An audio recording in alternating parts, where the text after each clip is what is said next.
In the 1980s, horror sequels had a tendency to try and be much bigger than the original, but fail at it. The motto was the bigger the better, so that meant more gore, more nudity, and a much bigger production value. Some films tried it and failed at it. I've noticed there's a trend of horror series in the 80s that get worse every sequel, and the fifth movie is normally where everything gets really bad. For example, Halloween, Nightmare on Elm Street, and Friday the 13th. Phantasm 2 is one of these sequels. They try and make everything bigger and try to appeal to a much larger audience than before. The original writer and director Don Coscarelli returns once again. The film was released 9 years after the original because Don Coscarelli couldn't think of any ideas. The film was given a $3 million budget that was 10 times the amount of the original movie. In fact, despite being the most expensive film in the entire series, it still has the lowest budget out of any film made by Universal Pictures in the 80s.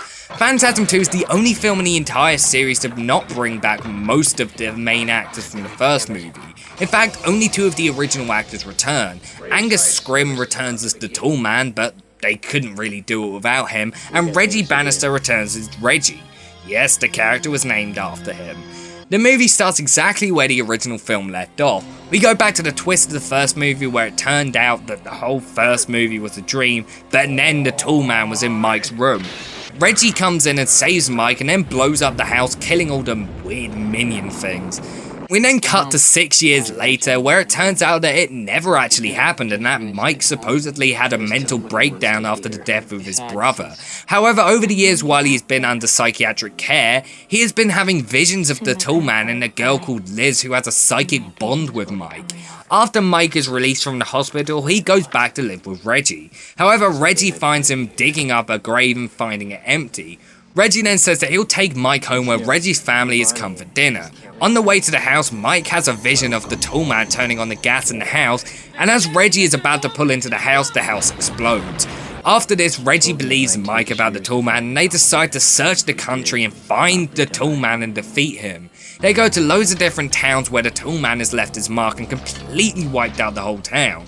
Finally, they get to the last town, a town called Perigord. In this same town, Liz is getting ready to bury her grandfather. While at his funeral, she sees the Tall Man and runs away. She then bumps into Mike. Mike, Reggie, Liz, and a hitchhiker that was seen in an earlier dream called Alchemy all team up to defeat the Tall Man and his group of helpers. The film feels a lot like an 80s slasher film. It has the same feel to it that films such as Halloween 4 and A Nightmare on Elm Street 3 to 5 have. The film focuses so much on gore and similar slasher traits that it never really stops to actually scare its audience like the original did. The atmosphere and tension is completely gone. The film isn't really scary at all, which is probably my biggest complaint. The original film was extremely scary.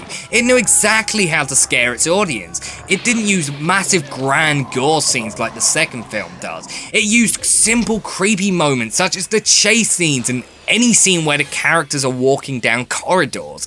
This film doesn't have any of that, which is weird, especially as it's from the exact same writer and director.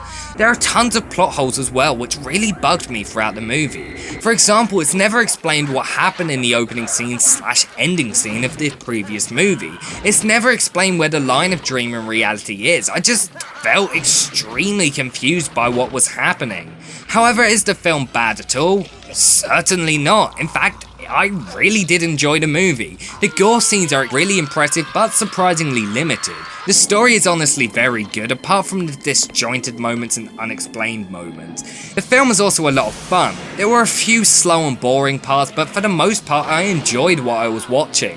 The Tall Man is sadly not in the film as much, but whenever he is, he has a really creepy presence on the scene. He usually will just appear out of nowhere and stand there until he is noticed. He's without a doubt the scariest aspect of the movie. A lot of people really didn't like Phantasm 2 when it was originally released. Critics were negative, but then it was a horror movie in the 80s, what did you expect? And the film didn't take much money at the box office and only peaked at number 9 in the box office charts. The film did make over double its money back, so of course there were more sequels.